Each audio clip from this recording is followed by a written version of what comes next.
Hi guys, Samantha from Jessima Tutorials here, and today I'm going to show you how to create a fun animal print pendant. So first thing we're going to want to do is mix up a custom colour recipe. You don't have to do this if you don't want to, but I thought I'd provide one for today since we're doing a leopard print.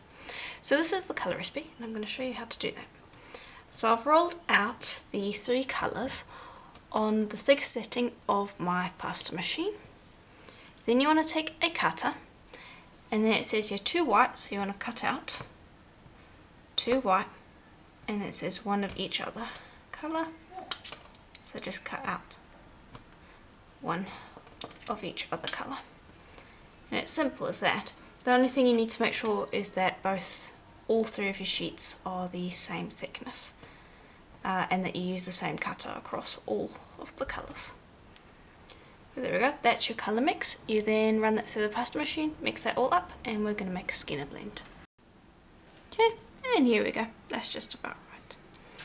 So now we're going to make a blend, so I want to quickly mould that into a rough triangle shape,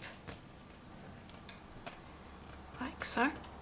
And now bear in mind, if you want to make more of this colour, you could just multiply the recipe, or you could even just use a larger cutter. Okay, there we go. Then I've got some ecru here, and I'm just I should have actually done this before I moulded it into a triangle, but I have already, so it's fine. Just going to trim away the excess, like so, and it doesn't need to be precise, it can really be quite rough. And I'll just form that into a rough triangle. Okay, and I'm making just enough to basically make one pendant. There we go. Place those together in a 2-part blend, like so. And then just turn that into a skinner blend. If you don't know how to make a skinner blend, I do have a tutorial on the channel already, so just search skinner blend on the channel and you'll find a few different tutorials showing how to do it.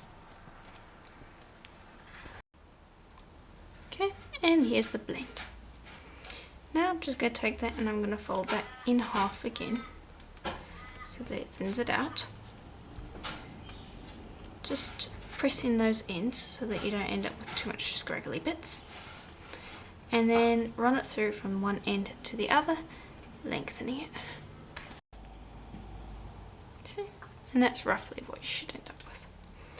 Then all I'm going to do is I'm going to take that,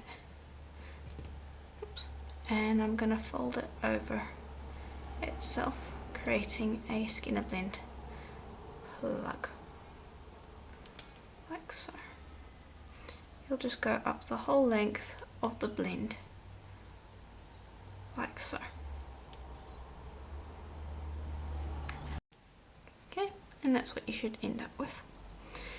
Then press that all together, making sure to get rid of all of those air bubbles.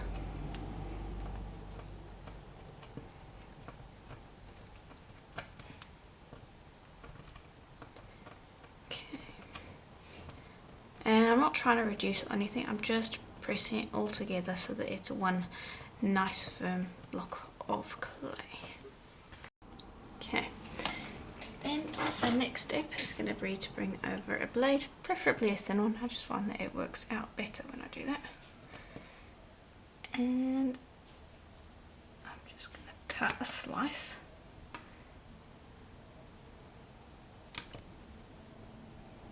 And another one about the same thickness. And then I choose the best of those slices. So these two work quite well.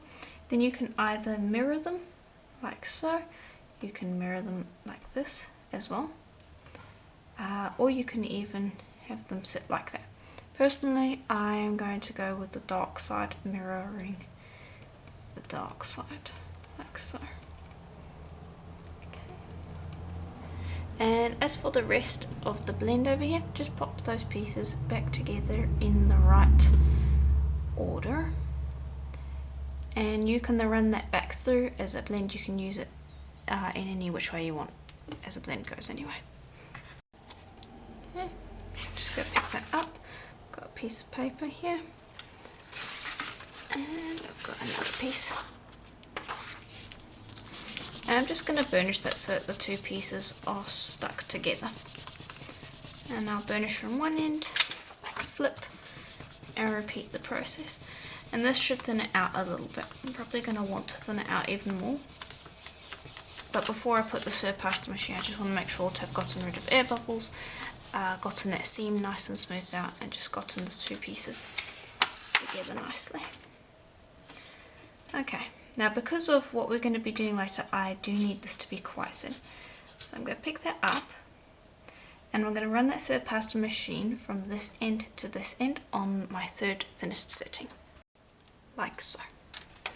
Then I'm just going to stick that back down onto the paper by giving it just a very quick burnish.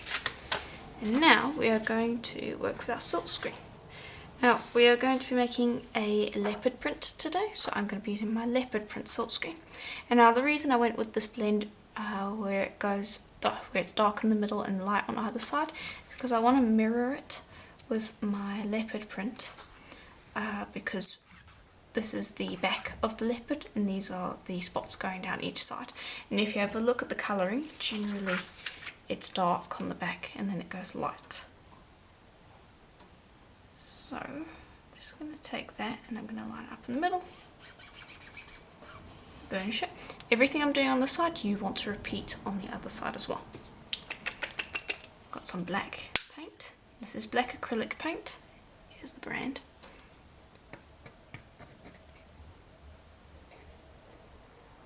Streak that across, and then we're just going to swipe that across like so.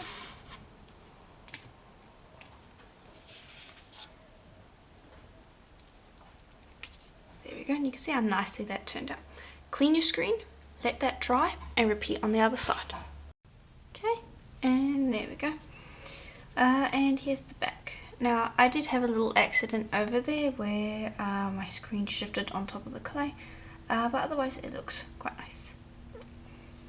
So what we're going to do now is you want to decide whether you want earrings or whether you want a pendant. And I'm going to be using these, and they're just little gold findings that I am now selling on my shop if you're interested, but there are a lot of different findings that you could use. So let me just around. There we go. And I'm just going to position these like so, because I think I do want to have some earrings, because I think that would look cute. You can use it as just a pendant if you want. Then what I'm going to do, so that I avoid fingerprints, because I will end up doing that, I'm going to use a piece of paper, and actually if you have an acrylic block that will work even better.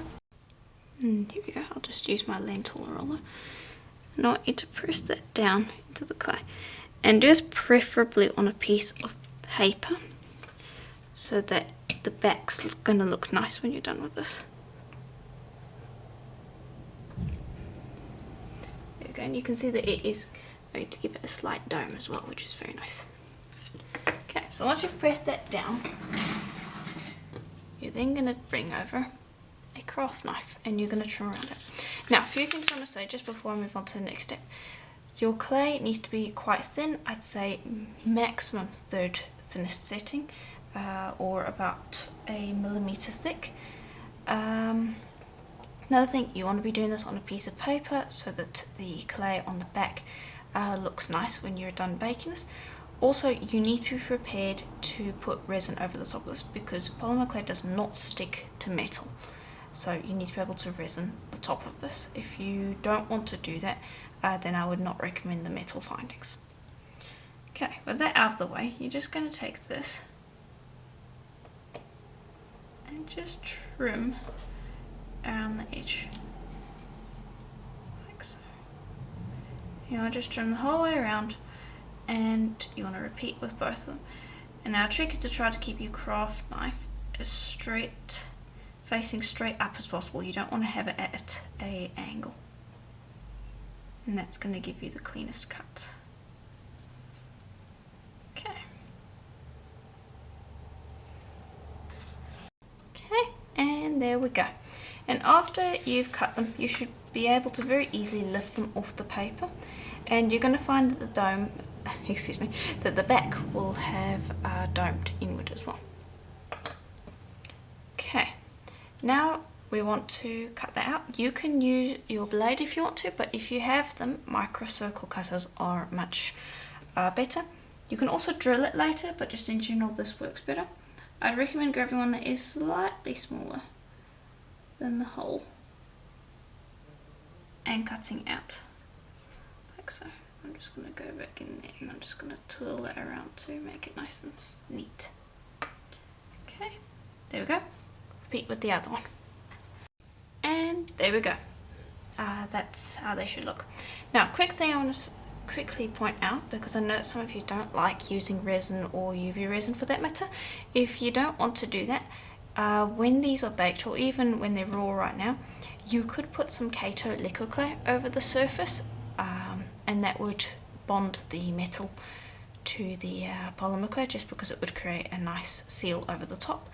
Personally, I prefer the UV resin, but that is an option if you wanted to go with it. I'm still going to stick with the resin, so that's what we're going to do, but just bear that in mind if you want to give it a shot. So now I'm going to take these and I'm going to put them into the oven for a full hour at Primo's recommended temperature, and then when they're done, we are going to finish them off. Okay, and here they are out of the oven. So now what we're going to do is we're going to resin them. I'm just going to bring over a silicone mat, and this just means that if any resin does happen to spill off the edges, it won't end up sticking to the tile, and so it'll be easier to clean off. I'm also going to be using this UV resin. However, any UV resin will work. Okay. And just pour that on like so, and I don't want to add too much. That should be enough.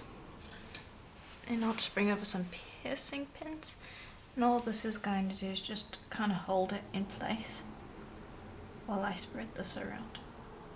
Now the important thing to note is that you do want the resin to be going on top of the metal. So just make sure that you get that as well.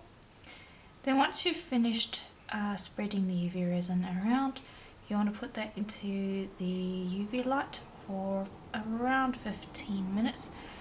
Also, your UV light should be about 36 watts. I find that that generally works the best. Okay, and here they are once I've finished with them in the UV light. And so now at the back, you can leave it exactly the way it is if you want to. You can add a layer of resin to it, you could add a gloss varnish to it, it's completely up to you. You don't need to seal it because that paint has been baked on quite solidly. And the reason we had to put resin on the front is so that it sealed the metal on with the polymer clay. Okay, so now I'm just going to bring over some ear wires. And we're just going to finish them off. It should be relatively simple. You don't have to make earrings. You can, of course, turn these into pendants if you want. Let's open that one. They would work quite well as pendants. But yeah, you can turn them into whatever you want. Keychains also, they're very cute, so they could work quite well for that. But yeah, just pop the ear wires on, and that's about it. So if you enjoyed the tutorial, please do let me know in the comments below. The findings for this earring I do sell on my Etsy store, and there's a link below as well as a link to the silkscreen I used. Please keep in mind that you can use any silkscreen you want with any colours. for this project. You can even use different area findings. I used paw print ones, but there are lots of different ones that you can get with different shapes, so play around with that. And yeah, this can be turned into a series if you have different animal print silk screens. One that I thought of is that you could do a snow leopard, where you would just need to change the back the clay colour from this kind of brown echru colour to a greyish white colour. You could do zebras, you could do tigers, you can do cow print as well. Lots of ways that you could play around with it. But yeah, have fun. I hope that you learned something new from this tutorial. If you enjoyed it, please do consider joining the channel. There is a link to the membership on my channel or below the video as well. And yeah, I will see you in the next tutorial. Bye for now.